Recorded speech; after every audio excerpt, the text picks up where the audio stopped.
Hello, guys. David Vose here again. What a beautiful day I've been having. There's a lot of clouds and it's been nice. It's been fairly cool for a summer day. I went to town, had to get some stuff. Oh, I don't like going to town, but it seems like I got to go every few days to get stuff because, I don't plan very well. And so I can't remember everything when I go in. So I'll rack up after a week or two a bunch of stuff that I've got to go in and get, and then I have to go. And I try not to go very often because I don't have, all that money to waste, on gas going back and forth all the way to town. And got stuff to do, and I don't like going to town at all. But friends, today I want to get right into the subject because I think it's really interesting.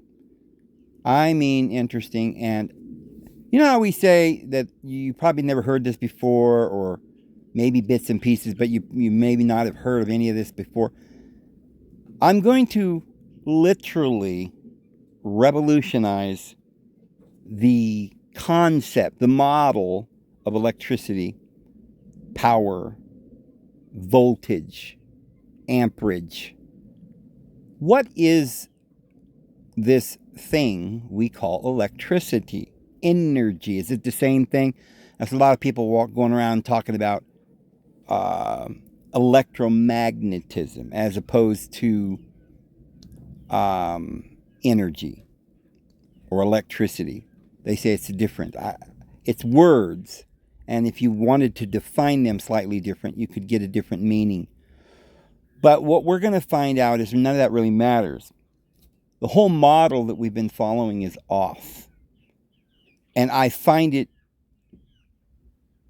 I was going to say hilarious, but it's not very funny. It actually makes me sad. The secrets of life are so many. And I guess that's why they call them secrets. Not too many people know about them, but I think it's been purposeful.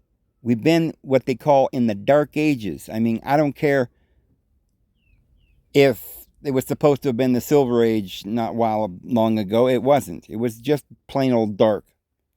And I think it all had to do with the law of Moses. Once mankind had guilt upon their heart. I mean, from the beginning, it was one form of guilt or another. I mean, in the garden, it was just don't do it or you'll die. I said so. I'm deity and you're not. Well, wait a minute now. If you're deity and I'm not, and you can tell me what to do, and I'm not free, I'm not at liberty, I'm not a free moral agent to make my own decision. Well, no, yeah, you can make any decision you want, but then I got to kill you. No, freedom meaning that I literally have the power of life myself. And I literally don't depend on anyone else. Well, wait a minute now, Dave, aren't you getting a little off there? What about Jesus and his Father and his divine and your divine mother and all this stuff? Oh, yeah, I believe in that. But my dad looks a lot like me, or I should say I look a lot like him. People say, and I can see it very clearly. I mean, we're almost identical in a lot of ways, in physical attributes. But I'm a different person. The thing with it is my dad made me. Yeah, he even created me. They call it procreation. Well, obviously, he didn't make who I am. He had something maybe to do with who I am, obviously at some point down the road. I mean, but, I also have a lot to do with who I am. But I'm going to be a lot like him because there's this thing called DNA and it's a pattern. And it's just like it keeps kaleidoscoping and separating and splitting. The male and the female come together and then you get a kid that looks half like half the mom and half the female. And it's like that you don't get all the qualities of mom. You only get a few of the best ones, right? And then you don't get all the qualities of dad, but you get a lot of them and you look a little bit like both of them. But there's an infinite number of qualities that haven't yet been explored. So you'll have brothers and sisters who look a little different. But every one of those kids are going to be, even though they are unique and they have a certain identity or a particular shape that's slightly different, unique to themselves. They have their own identity. And yes, they have free will. Why? Because they're exactly like you. And so you have free will, so your children do too. When they grow up, they get responsible, and then they have to go out and fend for themselves. Along with free will comes responsibility. But that's what we are.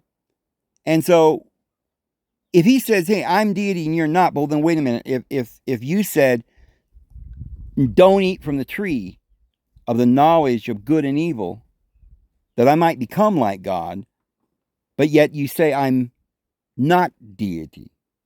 I'm worthless. I'm a worm. You can tell me what to do. In fact, you're going to, in your wrath, destroy me and run me out of the garden and bar me from the tree of life. How is it you have that authority if I have free will, if I am morally free to do anything, and I have life within myself? Then you couldn't take that away from me. So the only thing you could do is deceive me.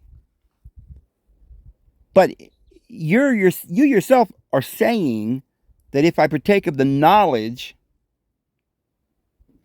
I could become like you, like the divine. But you didn't want me to partake of the knowledge. So in other words, there was something I could do to become like you. And the only thing that stopped me from being like you, evidently, if I could partake of some kind of knowledge and then I would be like you, it wouldn't then be, I need to go and get something that I'm not. It wouldn't be that I could be something that I'm not. It would be that I am already something, but I don't know it. If I had knowledge, if I was aware, if I was more aware, then I would actually be like you and made in your own image and equal.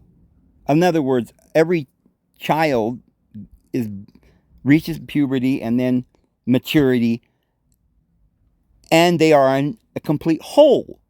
They then are bestowed privileges and honors. I mean, it doesn't stop there. Of course, you go through life, and one day you die, and they honor you with a statue. They deify you and say that you're up in the stars, and one of the stars is where you live, and you've gone on and improved and advanced. And everybody knows that, but we all got to go about our business. So, the best we can do, I mean, we can't live life for you, so we let you live your life and you move on, and we learn from what you did, and we become as great as we can be, and we aspire to do as well as you did. But we know that we have all eternity, we have infinite time, and that's why you made time and space. That's actually why you made the world. It was void and empty, meaning without time and without space, and there wasn't anything, there was just mind. It would have been boring, so you made the time. And time would mean that we would literally lose ourselves in time and forget the perfection and become imperfection and come into the world and forget, put a veil over our minds and come into the world, be initiated into this veil, this initiation of this maze, this classroom, which is going through illusions and learning by the things that we suffer in order that we might become aware that we are the divine being. But now we're not just knowing that we are the divine being, but we've experienced all the little particulars. We've focused in on every little detail. We've taken a look at that flower, and it's so beautiful. We notice how pink the petals were and how the bees come and pull out the pollen. And we even investigated what they did with the pollen and how they made honey and how perfection is carried out. Like everything has its place. It's beautiful. It just runs by itself. We're running the whole thing. It's our own thoughts. Be at peace. Be calm.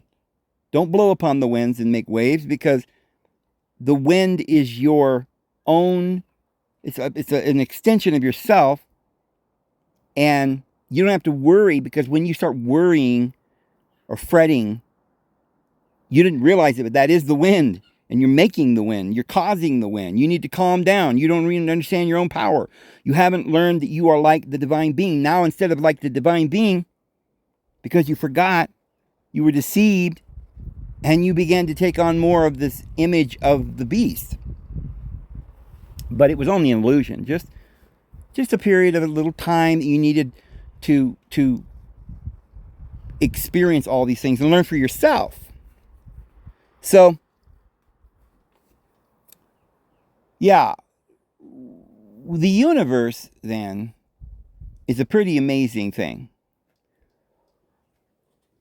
And there's a lot of people that think that they're electricians, or that they know what electricity is, or some who really think they're smart can even distinguish between electricity and magnetism, or they think they even know that there is such a thing. They don't know, for instance, like trying to determine the circumference and the breadth and the width and the surface area and the volume and the up and the down and the in and the out of this particular object. You need a tool. You haven't learned to like expand your mind. You can't hold those thoughts. You're weak in your mind, and your mind can only focus on one thing or another right now. And it's designed to be that way at this point, because we're in our conscious mind and we're here to live life focused in on one detail or another. We even tend to focus too much on certain things and become mesmerized by things. We get stuck for a while here and there. But we're supposed to just let go and understand that what we are is everything around us. That's our body. And what a body is an extension of ourselves that we control. It's our outer, it's our home. We arrange it the way we wish. We can have whatever body we want. We can see purple or green or blue. We can live in the mountains or the ocean views or the plains. All these places exist. We like them, and we keep them, all the different possibilities and variables around. And we love to go back in memories and experience all these things. But all of these were just our own memories. It's like we just kind of live inside of our thoughts. And sometimes, like when you're watching a movie, and it's really, you're just watching a box. Like it's just a square box. It used to be boxes, I'm sorry. Today, TVs are flat things, like 75-inch screens or whatever. But back in the day, it used to be a square box, like a wooden box.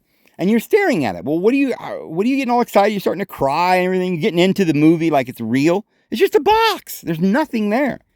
Just flashes of lights. Somehow they've made it appear, it's an illusion. They've made it appear that something's going on. And you start focusing on it, and you begin to become unaware of everything else around you.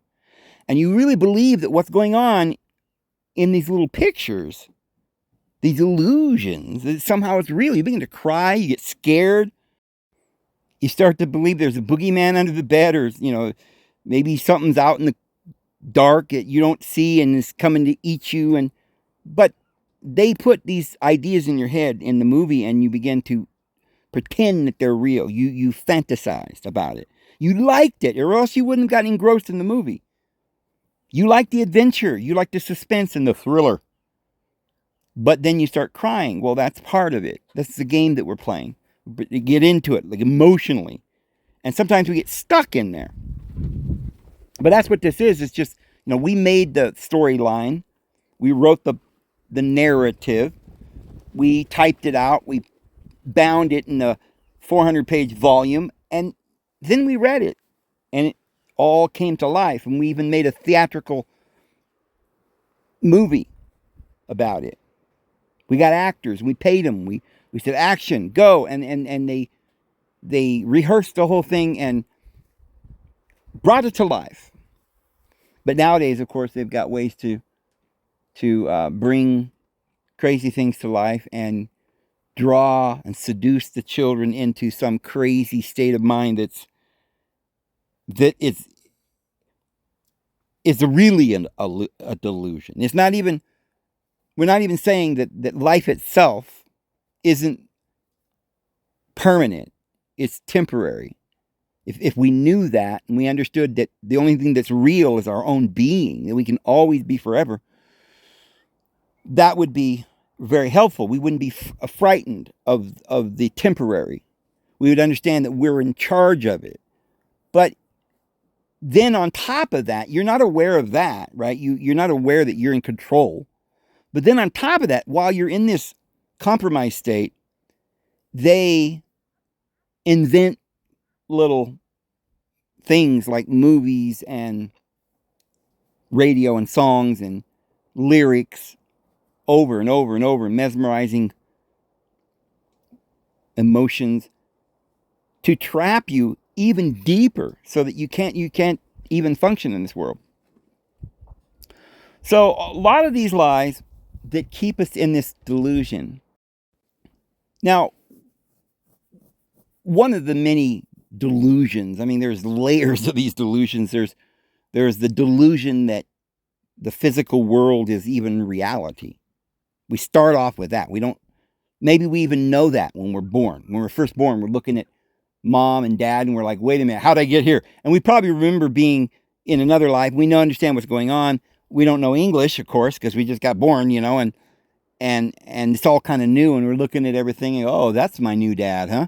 So we kind of know, but by the time we're 1 or 2 years old, when we can start talking, we've forgotten all about it, because it's like what we were talking about with the movie. You get pulled into it, drawn into it emotionally, and you begin to believe it. And I don't think we ever really believe it.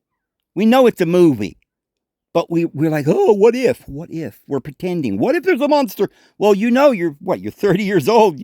You're still shivering under the blankets watching this scary movie, and these things aren't real, but it has a lasting effect on you. So we've been told in this new relativity theory that matter is really just vibrations. But see, we're not really being told the truth, because it's like, yeah, they're telling the truth. They're not particles. That's true. But why would we even call them particles? Anyway, we couldn't see them, but we come up with the idea. Maybe we were looking at planets. We saw little round balls and solar systems and galaxies, and we had all this in our head, and we're thinking, okay, well, the little small things are probably little round things. Units of energy, that's all we knew. Units of energy. So we assumed they were physical.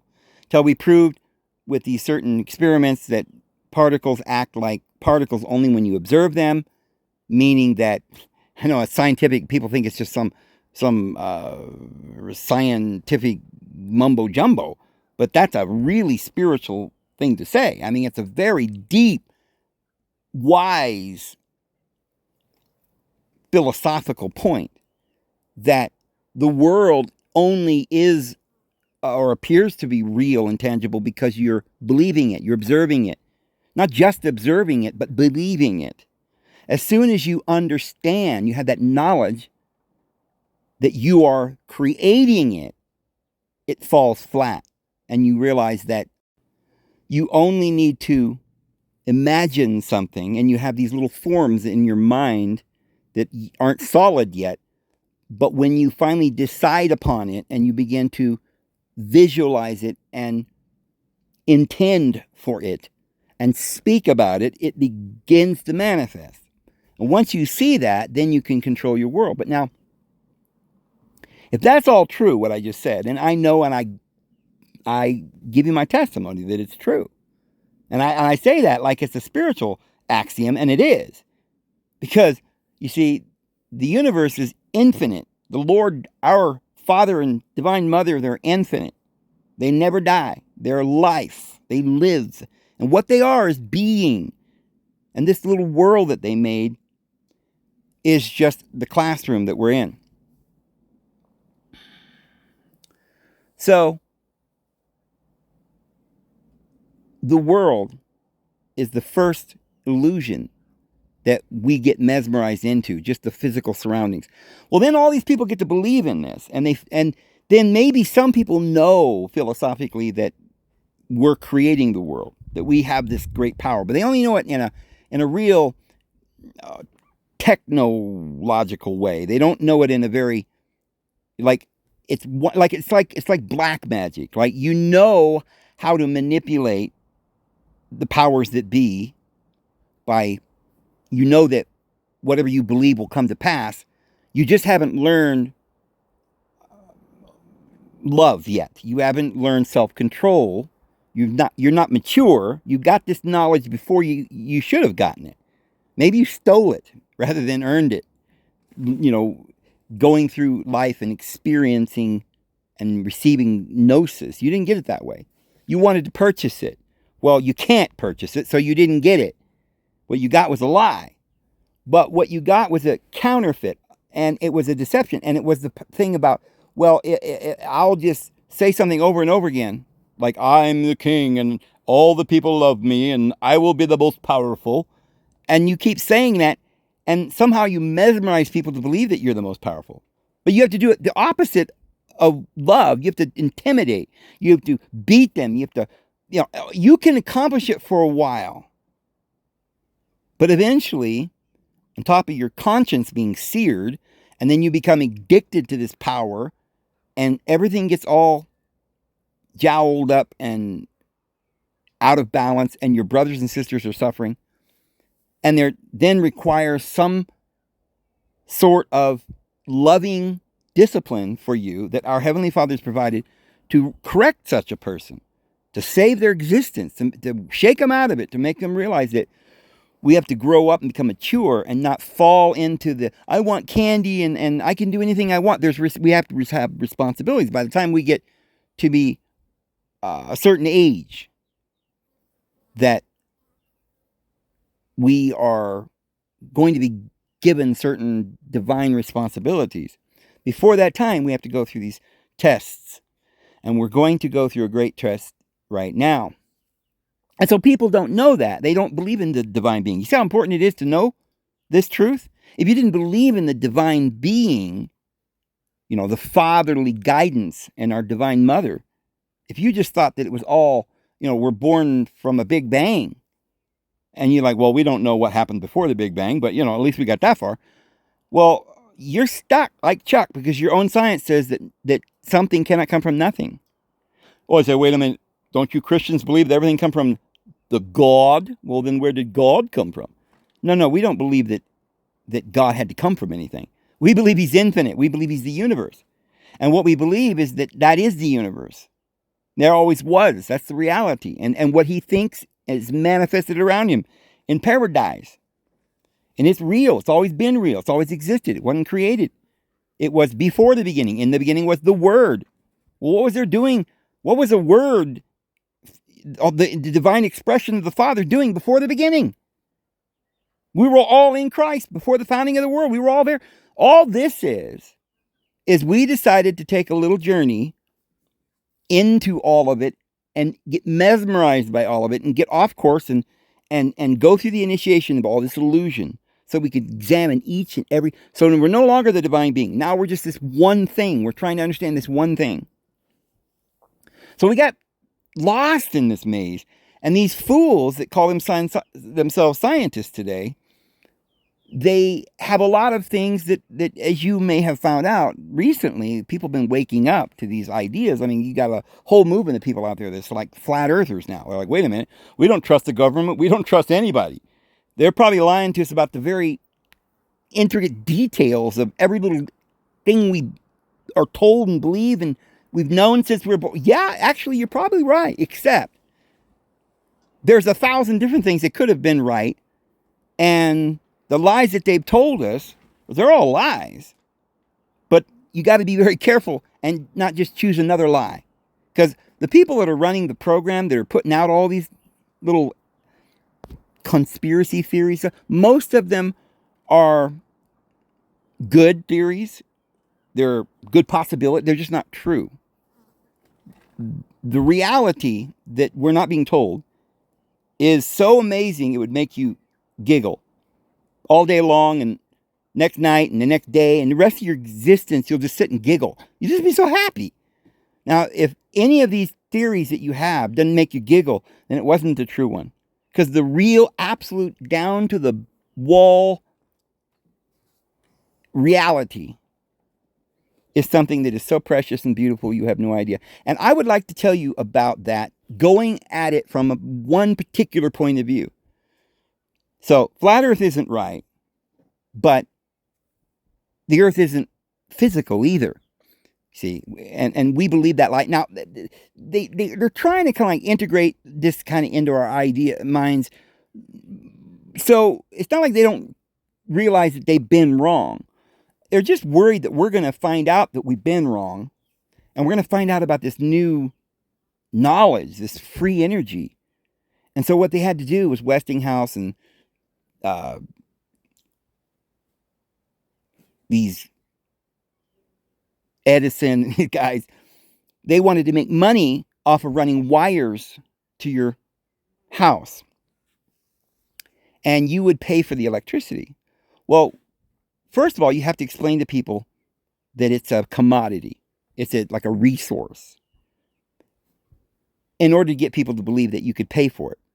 If it were something like air, now, they might even call air a resource, but humans kind of know that air is just everywhere, and it's there for the only purpose that all living things should be able to breathe for free. We own it all.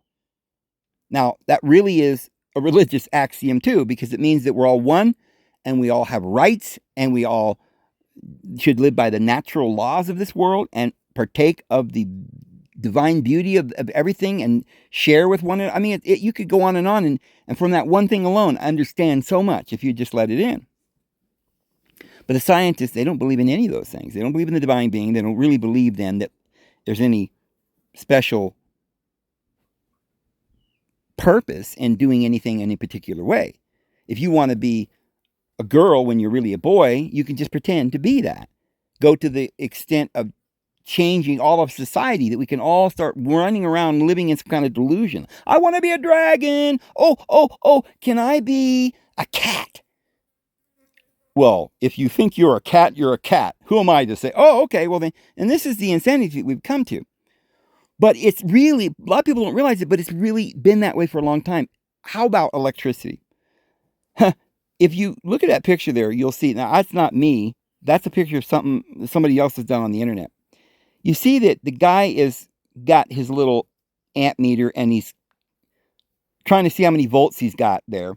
And he's got up to 4.8 volts just from some nuts that are tied to some copper wires in a series in an ice cube tray. Now, when I see this, it makes me laugh. It's like watching a child trying to, like a very small 2-year-old trying to put the blocks together, and after he gets 3 or 4 blocks up, the whole thing comes falling down, and he tries over and over again. And you see, he's not even doing it right. Like somebody's trying to do a Rubik's Cube, and they don't even know. They haven't even got to the point where they realize that the object is to get all the same colors on one side. But they're just playing with it like it's some kind of a thing to exercise their fingers with. So when people try to make generators, it's pretty hard when there is no such thing as a generator.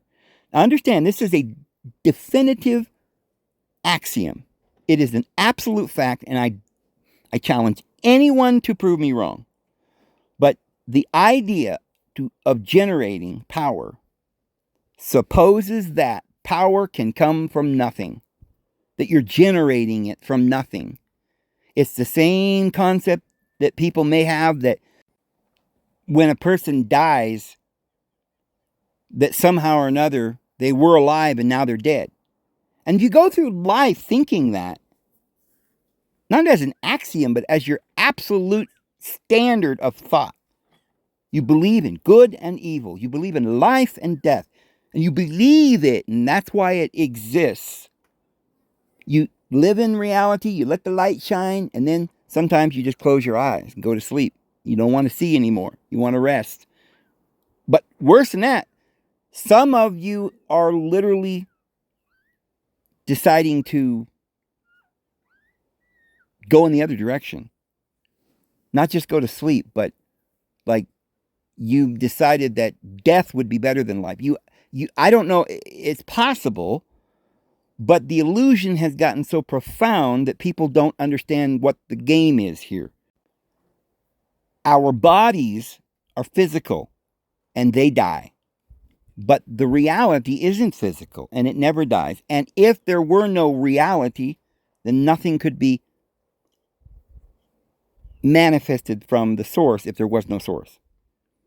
If you see a shadow, it looks very dark and menacing and large, and it's moving, and you become mesmerized by the shadows, and you don't realize that they're being caused by light and refraction. The real source is the light, not these illusions. And so we're under this great delusion, but to watch children try to stack the blocks up sometimes can be a little bit amusing, because it's just so crazy that they can't understand very simple things that we now understand as we get older. We're an adult, we understand things. And we're like, oh, all you got to do is put that square peg in a square hole. Darn it. They don't even know that concept. And that's about how bad it is for us now. When we're trying to understand the universe, we don't even know that many of the axioms, the basic things that we think and believe, aren't even true. For instance, we're talking about electricity. And people believe that electricity, when they're told it's a wave, again, they're imagining something tangible, some power, some force that is physical. I mean, we can't even comprehend the idea of force without physical. But light is not physical. The material physical is an illusion, and the reality is not made of anything that is something other. It's the reality, the living. And that what is real, the absolute, is the being. And inside your being is everything else. Everything else comes from your being. You're the source. So you can never lose anything. Now, we read some self-help book, and we kind of know some of this, or some Norman Vincent Peale, and we get excited about this kind of thing, but we still get lost in this whole thing. And many people, even electricians and scientists, believe in this profound reality. I mean, I would even say this is kind of what quantum physics is, which all these scientists are talking about. That the physical is invisible, that the real thing is this thing that is energy. They call it energy. The problem is, what they don't know is its being. They can't grasp that the will is not anything that is part of the universe. The universe was manifested and made by the will. The divine will, the divine being. That's what it is. We're not talking about some guy in yonder heavens with a beard. We're talking about being, which is one. All being is one. And it's an infinite source. There can't be many, because it's just one whole. You can cut it up into many pieces and have lots of different aspects and qualities and quantums. But all together it forms one whole. And it is the divine being. And just like the light that is a ray that comes from the sun, it is the exact same identical light that was with the sun at one point and shines all the way down. It doesn't actually move. It's just shining all that way. It's a vibration, or it's an influence. It's an awakening. It's just a knowing. It doesn't travel in time and space. Light, true light, the light of being. So there isn't some part of the divine being that's here and another part is not there. No, the divine being is everywhere, since there is nowhere but here. The divine being is all, and it's being. It's not the material. So the same is true for this thing we call a volt. A volt is a unit. In electricity, they would call it some sort of unit of power. Well, they're going to call it that because they want to cut it up into units so they can sell you this thing, this commodity that they've invented by a certain measure. Well, you got 2 potatoes, so I'm going to charge you double. Oh, you want another potato? That's a little bit more. So you pay for a certain unit. 1 potato or 2 or a bag of potatoes is more money. Now, if they didn't have units of measure, they would just not be able to charge you more money when you use more electricity. But when you find out that whatever this electricity is, or this power, or this energy, it is part of the universe, and therefore everything, including that, comes from the Lord, comes from the divine, the being, from you, your own self, and your higher consciousness. And if that's an established reality, if we could prove that everything in the universe is one, and we can do that scientifically and mathematically. Scientists know this. They know that time and space is a concept. They just don't know what it is that's behind it all. They call it some kind of energy or power. They don't know what it is. It's a Big Bang. Well, it isn't any of that. It's mind. It's invisible. It is the one, we'll call it an it's like a ring. It's like a beautiful white light because all the colors are in it. It's like a sound that has all the exhaling and the inhaling and the sharp sounds and the rolling of the R's and the tinging and the twinging and the binging and the banging and all the noises in one big sound. And it's like love and gentleness, harmony and peace. Oh, it's good because it's all that is. And all that is good. Every time the Lord said, and it was, he also said it was good. At the end of Genesis chapter 1, on the 6th day when he made man, it says that the divine being saw everything that he had made, and it was very good. So even man was good. Everything was good, because everything the Lord makes was good. But you see, that's a theistic view, that we start off with good, and he makes everything good. But then we have divine free will, and we get to have our own little time of learning and pretending and being initiated until we become mature and grow up and become like the divine being. Now, that is what our Bible teaches, but the scientists don't believe in the Bible. They don't believe in the divine being. So they can't comprehend. I mean, if you don't believe in being, the divine being, if you don't believe in that, you certainly wouldn't believe in your own being. So they're trying desperately to preserve their little bubble of being that they think is just some freak accident in nature by a pollywog that somehow got fins and swam around, and then they developed legs, and he got up on land, and his gills became lungs, and it just took, zillions of years. Well, it didn't actually happen that way. I believe in evolution, or I should say the transmigration of souls. And I believe that everything is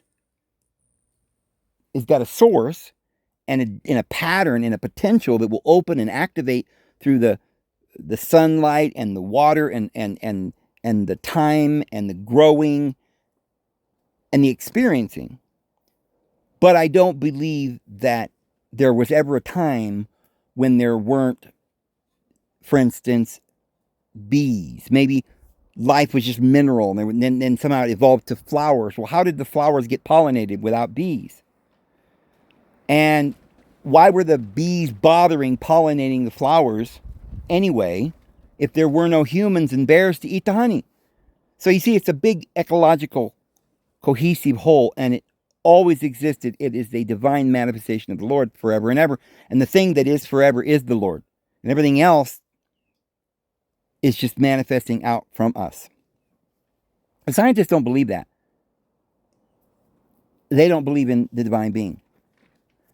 So when they look at electricity, they think that somehow it's power, right? It's powerful. but it's just some sort of dark matter. It's just some sort of dark energy source. It's the devil or something. I don't know, whatever it is. It's not the Lord, because that would mean responsibility, love, and purpose. And they don't have purpose. They want to just create their own purpose, and do what they want apart from the purpose of the divine law. They want to eat their pizza all day long, get fat, but never get fat. They want to suspend these laws. They want to abuse one another and call it okay, as long as they get their jollies. And that is a philosophy that there is no divine being. And therefore, if you're going to try and figure out what this power is, this pow, thousands and billions of volts and lightning coming bam down out of the sky, it's powerful. Well, if it's from an impersonal force, then it's something to be harnessed. They're going to harness God.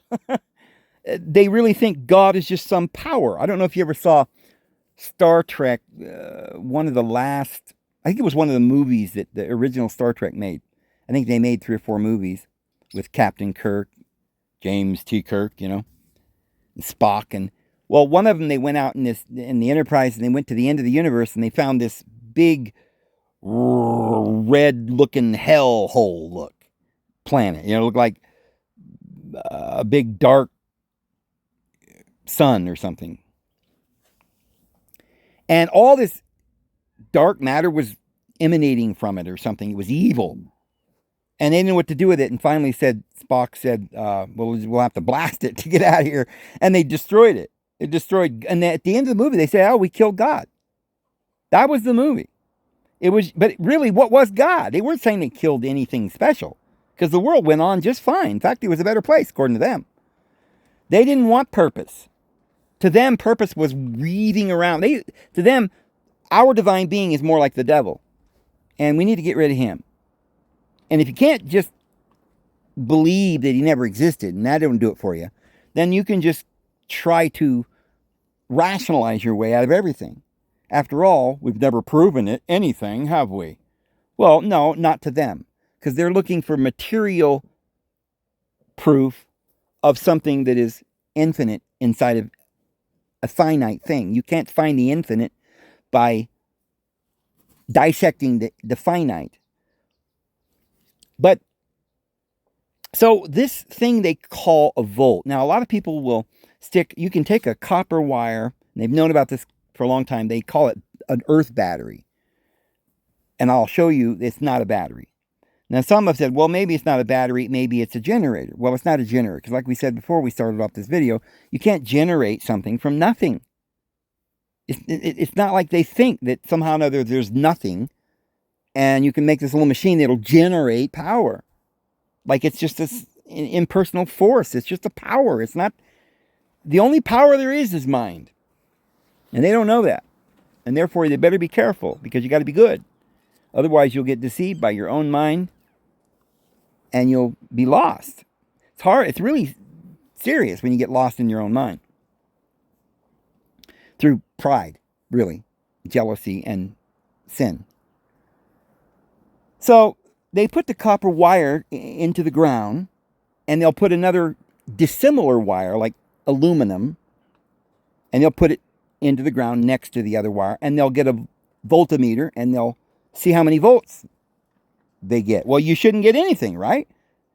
Because isn't power, doesn't it have to be generated somehow? What is this thing that's coming out of the earth that registers about anywhere from a half a volt to 1 volt? I believe if you get a really good reading, you will get about a volt. So I'm not sure who came up with the unit of measure we call volt. But aside from the fact that we don't understand what it is, it's not a unit of measure. It is a word that means and would be translating the idea of the all. You see, you can't call it power, because it's all. It's also love. It's also wisdom. It's also, trees and mountains and everything that love and wisdom makes. It's the whole universe. It's the all. A-L-L, everything. Nothing apart from that. Now, how am I imagining that a volt is everything? A volt is a truck? A volt is a person? A volt is an animal? No, but everything comes from that volt. Because what that volt is, it's the sound of reality, the power. That's what the reality is. It's powerful. Because anything that's not real is not powerful. Just like I said, if a body dies, it was never alive. The body we have is mortal. It just dies because it's never been alive. We're going to have immortal bodies, but that's because we're going to manifest an immortal body from pure and intentional thought process. We're going to have exaltation and a higher consciousness that will manifest a perfect light body that doesn't die, of a different nature than this illusion. So the volt, if you hear it, sounds like this. It's got all the sounds and all the particulars that you could, vibrations and stuff that would resonate in your ear, and it would be all. It's the sound, or you're experiencing the all through the ear. Now, if you were to see the all, it might be a white light. So you got sound, you got light. If you were to touch it, you would feel a force. If you were to view it, the light, through certain resistances. So let's say that you didn't want to see the entire light all at once, just to know everything. You just want to see part of the light. Well, then you'd have to refract the light into variables. Like, for instance, when light goes through a prism, it's refracted into the colors. It's very, very orderly, right? There are 7 main colors, and everything comes from those. Well, 3 initial main colors. Then you get, from there, you get 7. And then all the shades and hues of colors that you see in the universe, which are one way to describe the universe. Another way is to say it's a vibration, and you can measure it vibrationally. Higher vibrations and lower vibrations. Well, they manifest certain colors. Well, you could also understand it in certain tones, the vibration. You could also, if it was a really powerful vibration, it would literally cause a reaction to your skin, and you would feel it, just like your eye senses the photons. So what you're doing is you're experiencing it with color and sound and touch and taste and smell. Those are just ways that we experience something. What are we sensing? What are we conceiving of? Well, it isn't anything literal. It's something that is infinite and living. It's nothing material. It can't die. It's of an immaterial substance that is more real than the material. Something that's really there, that never fades, never gets old, never dies. So because they don't believe in it, they're looking at this literal thing, this material thing, and they're examining it, they're dissecting it, and they're naming it and trying to understand it that way. And they've decided that when they get this loud pop noise that seems to be a force that could shock you, vibrate your hand, we call that some crazy new force, this electricity. Well, then we realize that the same electricity is what gives us life. But it's not just, like I say, that vibration. It's the light itself, which is a much higher vibration than the sound. Light travels 186,000 miles per second, but color, or I should say, sound travels at 600 miles an hour, something like that. So it's a lot slower, but it's just a vibration. Lower vibrations and higher vibrations, and this makes colors and textures, and everything in the universe is just this vibration. But what is it vibrating if there's no materiality? So, in other words, vibration, the word vibration is still just another word that we use to deceive ourselves. It's like, okay, it's not material, but it's kind of material. It's like the difference between solid and fluid. Like the reality is real, kind of like the unreality, only it's always forever, and it's more ethereal, so it's lighter, but it's still real. No, it's real, yes, but not material. It's real, but not material. Material is a fake real, not a real real. The real real always exists. It exists by virtue of itself. It is the mind, it is the being, and everything's in that being. So the volt is all there is. You'll never get more than 1 volt out of the ground. Wait a minute. We just saw a picture where some guy got 4.8 volts. Well, what they try to do is they say, well, we get 1 volt by putting a copper wire in the ground and another dissimilar metal like aluminum and measuring it and getting close to a volt. Why don't we just put another one in the ground and get another volt, put them together, and we get 2 volts? Well, people have noticed that when you do that, you really only increase your voltage by a very small percentage. You do increase your voltage. Well, wait a minute, Dave. You said there's just 1 volt. It's the whole, the all, the sound of everything, the power of all, the all. And if it was the power of all, then why wouldn't it just blow you up when you touch it? 1 volt probably wouldn't even hurt you, right? You don't even notice it. It's just a little bit. It's not very powerful. Oh, it's powerful. The whole universe is running on that 1 power. There's only 1 of them. There's 1 unit of power. It's called the all. All you can do is amplify it, or like, for instance, if you got a water hose and there's a certain amount of water running through the hose and it's turned on all the way, and the water goes kind of in a nice slow flow, maybe 2 feet in the direction in front of you, and then pours on the ground. It's a little arcing of water, a little waterfall about 2 feet in the air, and hits the ground. Now you put your thumb over the end of the hose and you apply pressure to the water. You don't let it all come out. You kind of press your thumb down real tight. And now you're causing the hole where the water's coming out to be smaller. And this is reducing the pressure, or actually increasing the pressure, reducing the hole, that the same amount of water that you already have, the 1 volt. Imagine the flow of water as the volt. Anywhere in the universe you go, you got 1 volt. You put your thumb on it, now you've increased the amps, because now the water is going to shoot several feet. You might be able to really put some pressure on that water and it will shoot 20 feet in the air. Well, what's the difference? Same amount of water. But you restricted it. You made a resistance, what they call in electricity as a resistor. Now, they also have capacitors, which are a little bit similar. And we'll explain what they do.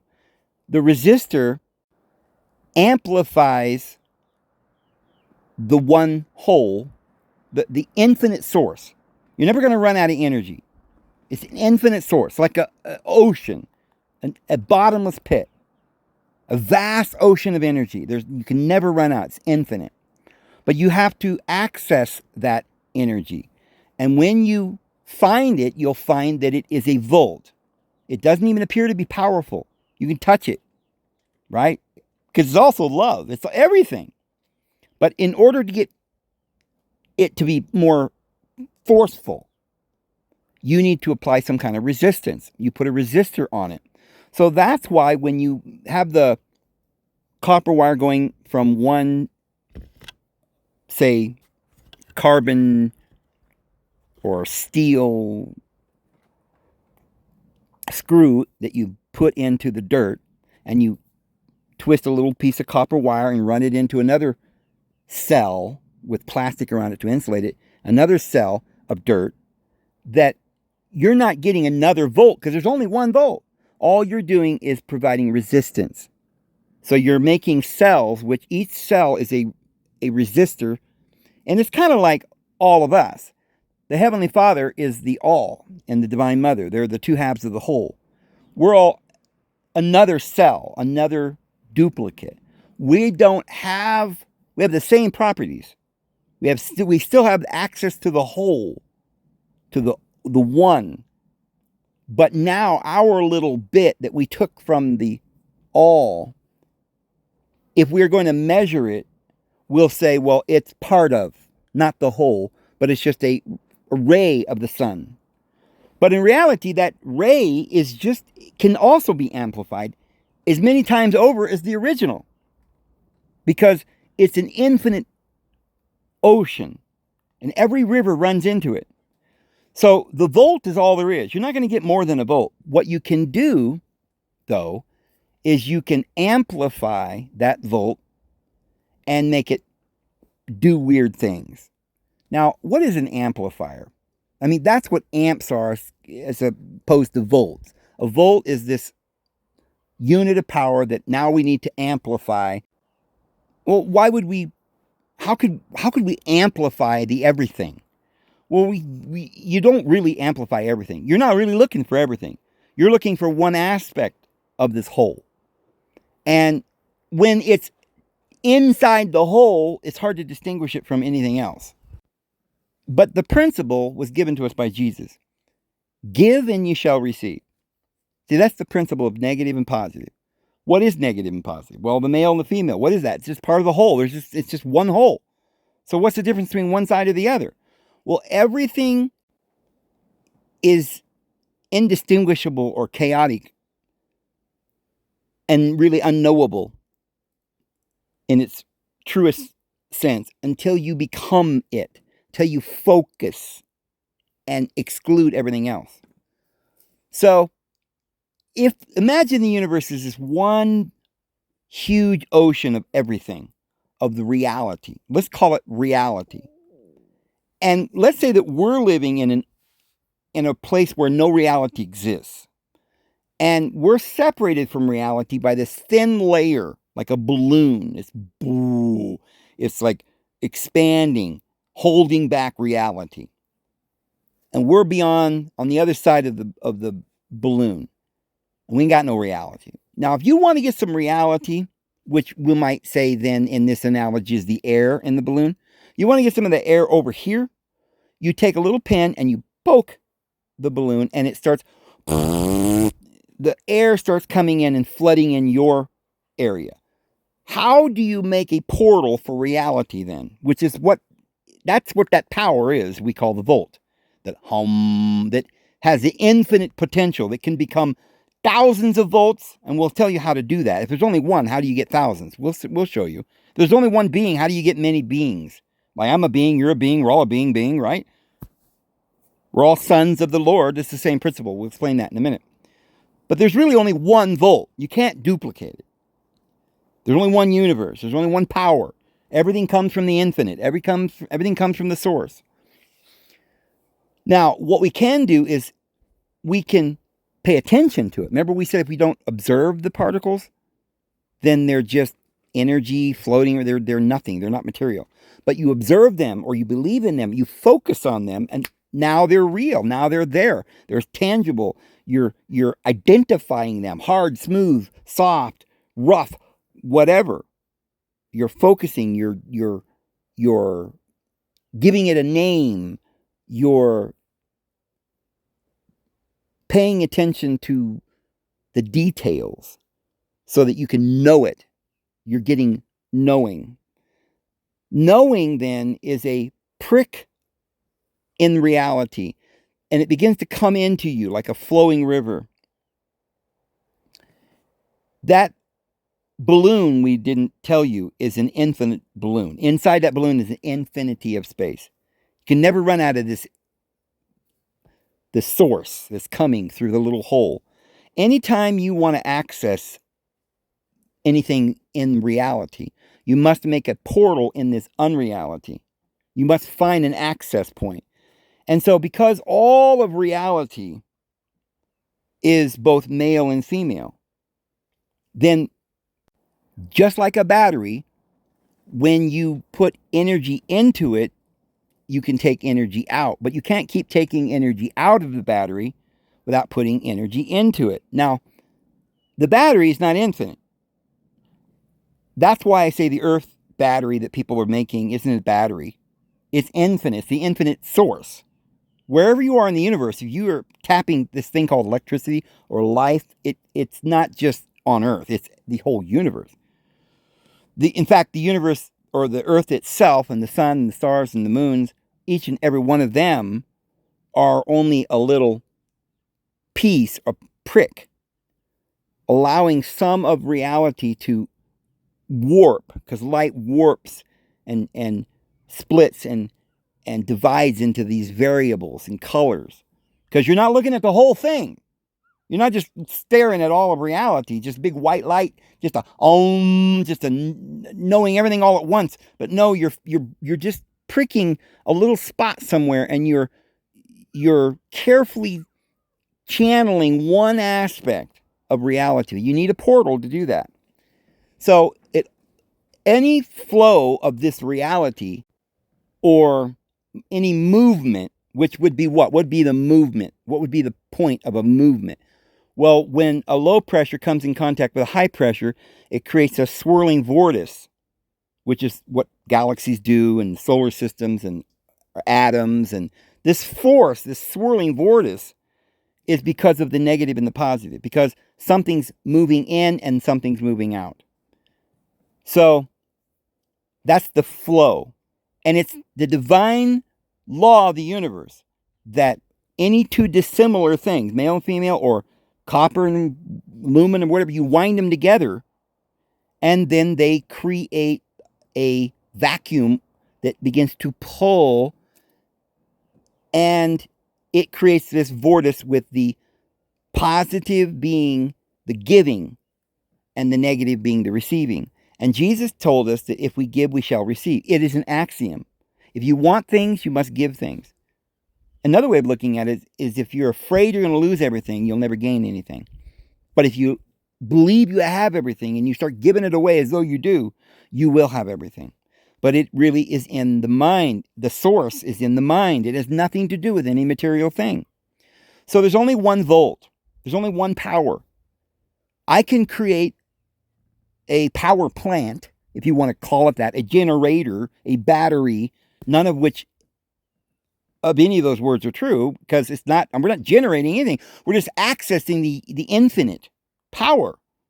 Now, what is this? Why are we saying over here you must receive in order to give? Well, receiving, what is it? What is a similar word? What do you receive with? An antenna? What is an antenna? A little pointy thing, a very small point that sends out, it's like a magnet. What is a magnet? It's a flow of energy in a circle that begins to create and pull in like a magnet.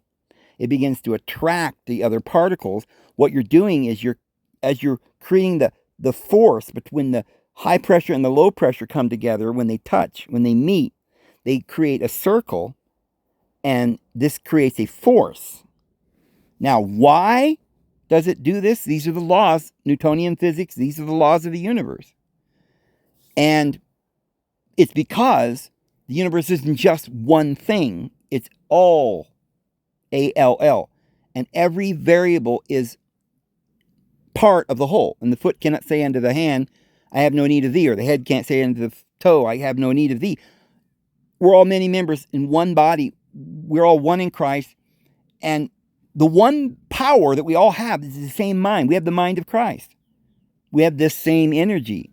And out here in New Mexico, I can put a copper wire in the ground and an aluminum wire and get a volt. Well, it doesn't do me any good, because most of these radios and televisions and refrigerators and things like that take a lot more than 1 volt.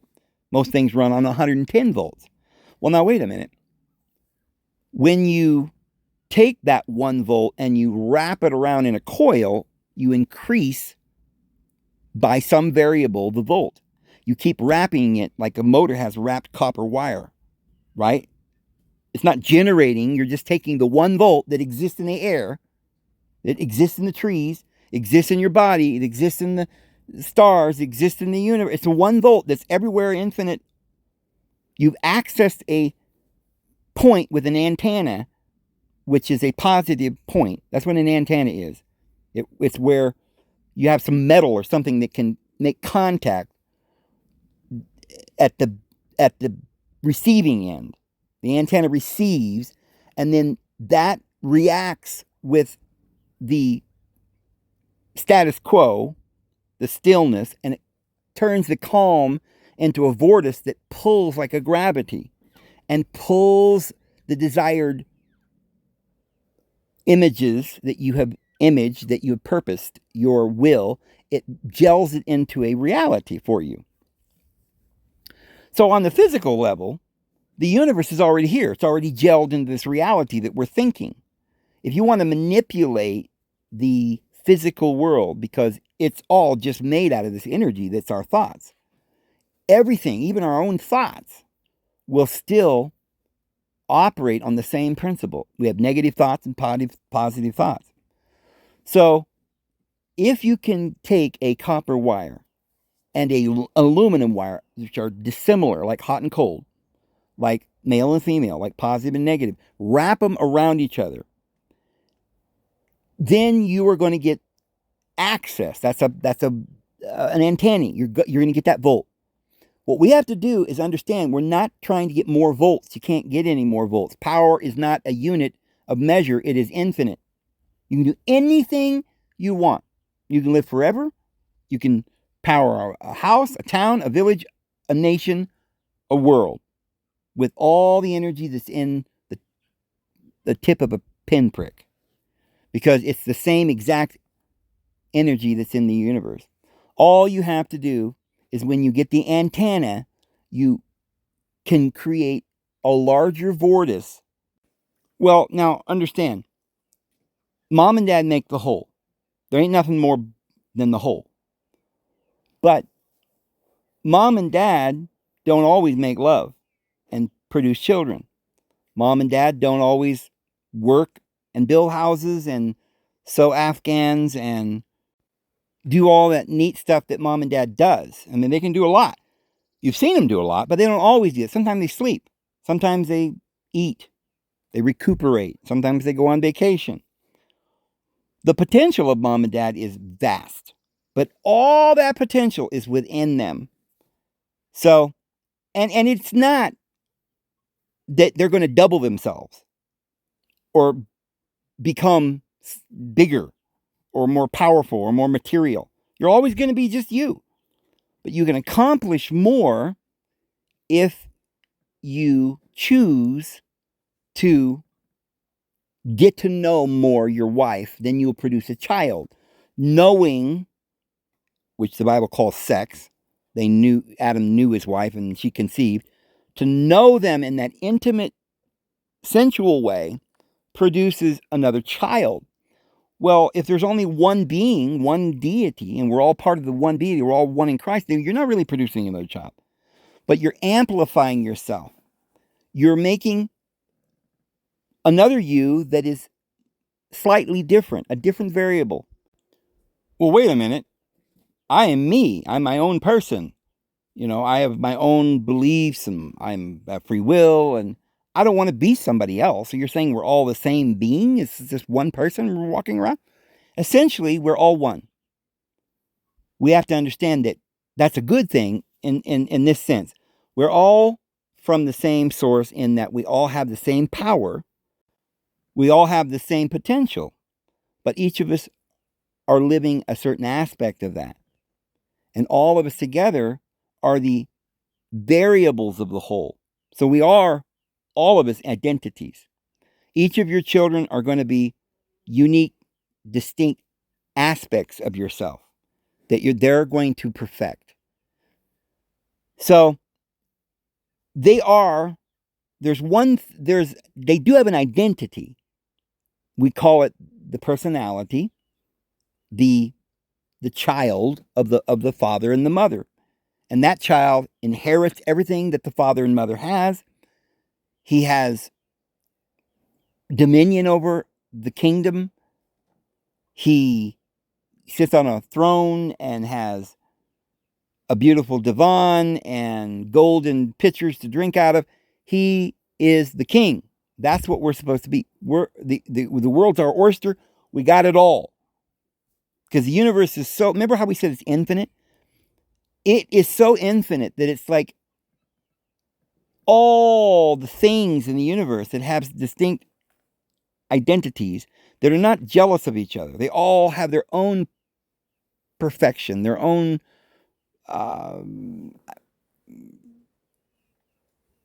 special uniqueness, and they complement each other.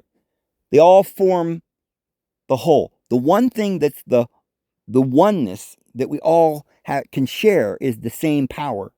We can all share the same wisdom. I may not have as much wisdom as you do at the moment, but I have access to it, same way that you do. It's the same wisdom. And I may not have access right now to the power that you have. You might be stronger than I am, but I have the potential to be as strong. So understand it this way. Draw in your mind, I guess, just draw a circle. Now, say that circle represents everything. Wait a minute. What about everything outside of the circle? There's still more. Well, we can't draw infinity, so we have to use a symbol. The reason we use a circle is because everything within the circle is part of the circle. But everything without the circle is also part of it. It represents in and out, which is the whole. It doesn't say where the end begins or where the beginning ends, because we're representing infinity. But you can take and cut the circle in half, and now you have two parts. Now, separate these two parts. Both of them now are a whole. There's two wholes. They both still have an in and an out. They both still have an up and a down and a left and a right, a male and a female. Every cell is identical. It is literally part of the oneness of the whole, and yet it is its own whole, complete. A microcosm within a macrocosm. Both are identical, and they're still the same size. Because if the inner is infinite and the outer is infinite, then no matter where you are in the scheme of things, you're equal to every other thing. The only difference is we're living in a material world, and there's a beginning and an end here. And in this world, some of us are older and some of us are younger. There's a time and there's a space, but there is no time and space in reality. So that 1 volt is all you're ever going to get. It's the 1 volt. In order to make that one whole complete everything more, you've got to duplicate it. It will still be within the original whole, but it will be exactly like the whole. It will be just as infinite as the first whole. So you can make another volt, but it really is the same volt. What you're doing is you're simply amplifying it. You're causing amplification with some kind of an antenna, a portal, to bring more of that infiniteness into the world and create its own little exact image or cell or pattern or DNA that's exactly like the other. You created a child. Now you have another whole being. Well, that's what you do with volts. You don't get more volts out of the ground. What you do is you take the 1 volt and you put a resistor. The resistor or a capacitor, they're similar, but what that is when we say resistor, it's kind of like pressure. The hose has so much water, you apply pressure, and now it's got more force. Same amount of water. All right, we're going to take that 1 volt and we're going to add amperage by adding a resistance. Now, they say that what a resistor is, or let's talk about a capacitor. It's like a little battery. They say that you put this little thing in this wire. You have a long wire, and there's a certain amount of voltage running through the wire. You clip the wire in half, and you put a little capacitor on it, and you solder the other end of the copper wire on, and now the flow of energy has to go through the capacitor. You've broken the flow.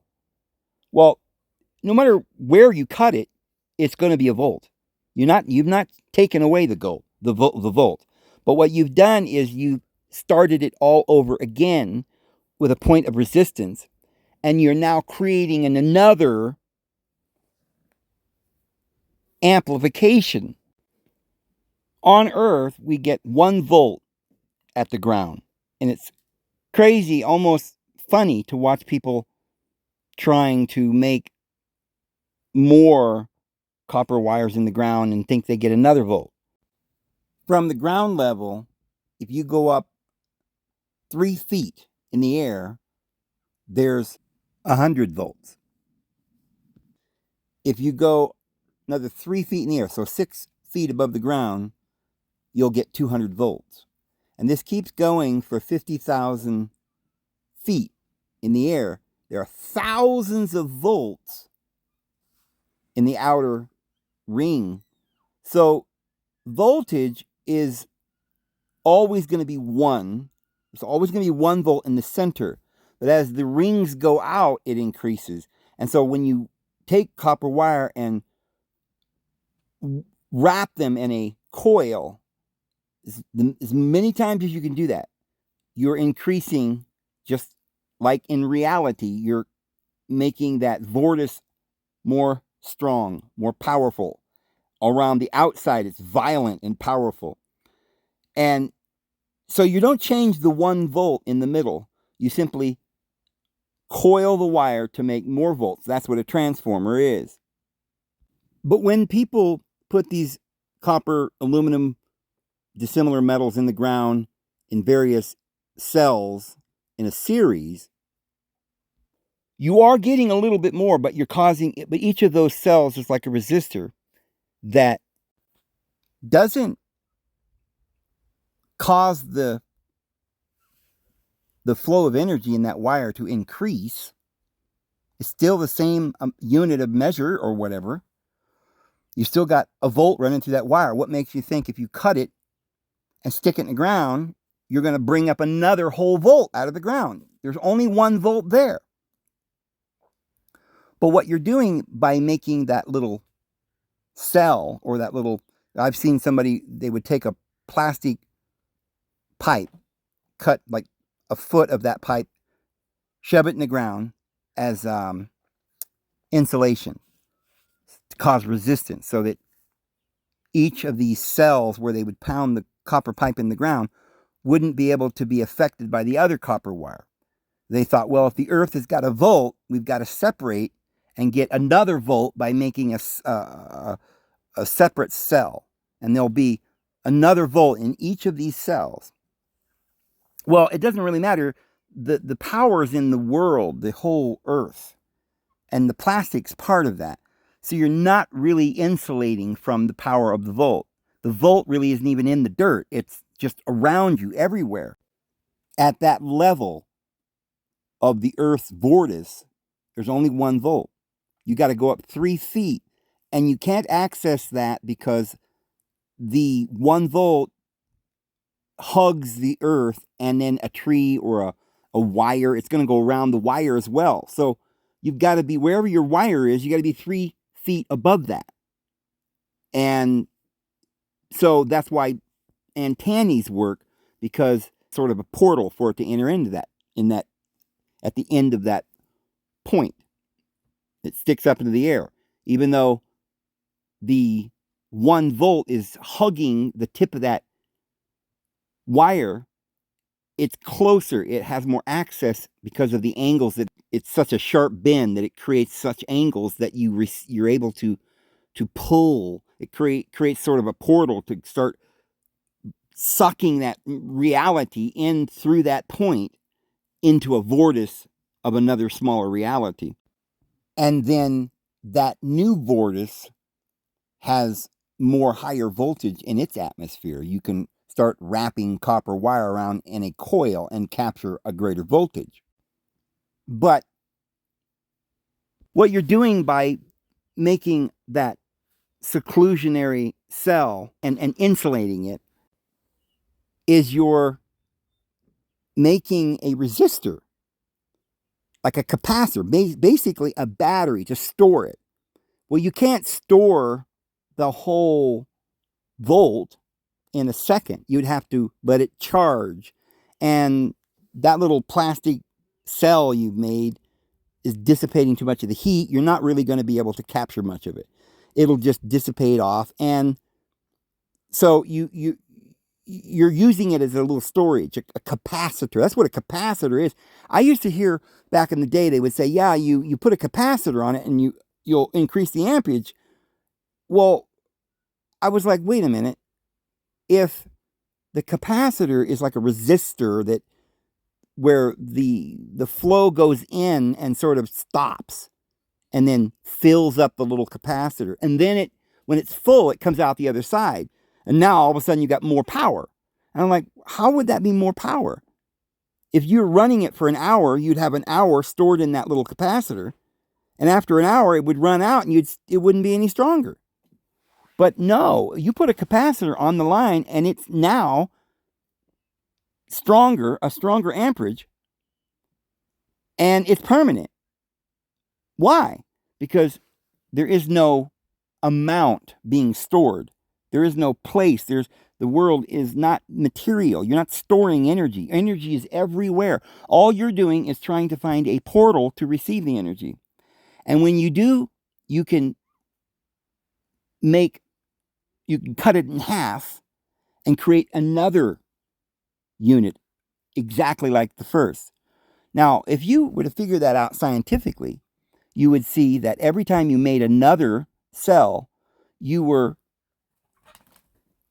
in the closed system, that next cell would be half as powerful.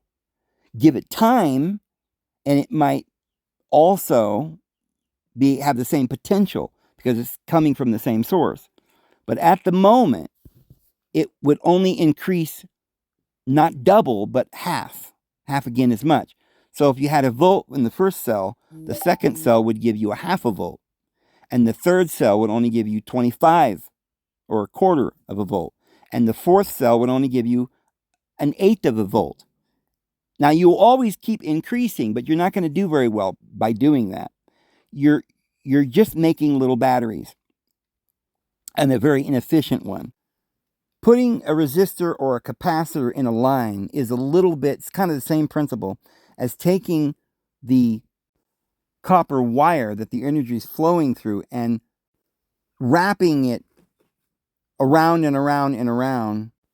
You're making another circuit each time you do that. And each circuit will be some measure of strength added to the original. And you can wrap it around thousands of times. That's what motors do and generators. They're not generating energy. They're simply taking the 1 volt. They're somehow getting that volt to flow, whether it be by motion, heat, male and positive, the two forces that come together that create the force, that create the flow. Once you get that flow going, you're only going to have 1 volt. There's only 1 volt anywhere and everywhere. Now, with that 1 volt, we can take that one infinite and we can duplicate it many different times, each time making a inefficient duplication. So it's not going to be quite double. It may take hundreds of thousands of wrappings of this copper wire to go from 1 volt to thousands of volts. If you've ever looked at an old television, those big square boxes with the big protuberance that you would see at the back of a television. Modern televisions don't have this. But in the back of the old televisions, they had a transformer, and it was very powerful. A lot of those televisions required anywhere from 20, 30, 40,000 volts up to 60, 70,000 volts. So you can take a television transformer and turn that 1 volt that you get out of your ground, you can turn it by wrapping the flow of the energy that you get, that 1 volt, down a copper wire. If you just keep wrapping it around and around and around and around in circuits, you'll eventually increase the voltage. But you still have to increase the amperage. A water hose coming out the end without any pressure doesn't have as much force. You can give that 1 volt more force. And if you've made 10,000 volts and each of those volts have more force, then you can make a real big force. But you have to know that energy is not some material thing. It's the infinite all that we can access with an antenna and a portal, basically. And I'll show you guys more about how to make a portal and how to power your entire farm or homestead. And I will be demonstrating that to you guys over the next few weeks. I'm going to be, I'm not going to use any more solar panels. I'll just make my own, what they call battery or generator, which, as we have just explained, is not a battery or a generator, but what it will be is a portal to bring reality, the power and the magnificence of the reality into this mundane material world. Anyway, I'm going to leave it there. I know there's probably a lot of questions in your mind. We'll cover all that. We'll cover more about this when we start doing these experiments, and we'll demonstrate it and explain why people haven't been able to produce enough voltage to run anything up to now because they don't know what a volt is. Anyway, I'm going to go ahead and go. Hope you have a wonderful evening, and we'll see you tomorrow. May the Lord bless you. Have a good one.